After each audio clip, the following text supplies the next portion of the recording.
Welcome to Had6 channel. In this video, we will look into monologue.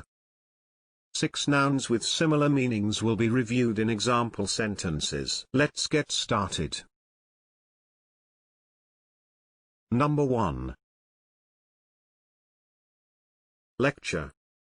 Which means an educational talk to an audience, especially one of students in a university. Lecture. For example, in each course there are supporting lectures and tutorials. Number 2. Soliloquy.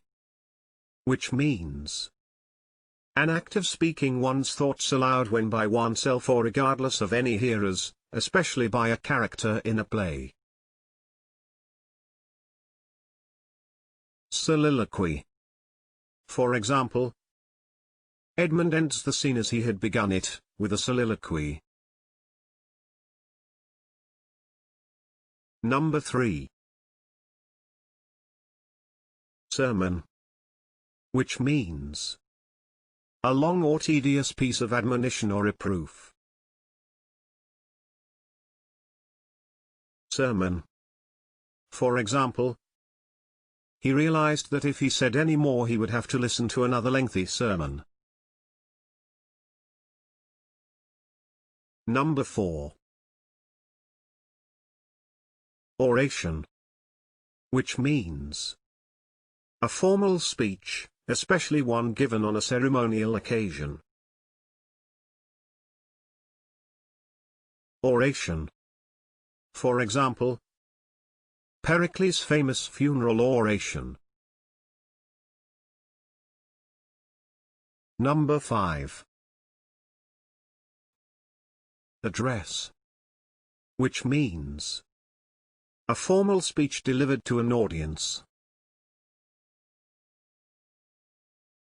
Address. For example, the president's address received lukewarm applause. Number 6. Speech. Which means a formal address or discourse delivered to an audience. Speech. For example, an after-dinner speech. If you have better examples in mind, please share them in the comment section below. It is now the time to hit the subscribe button.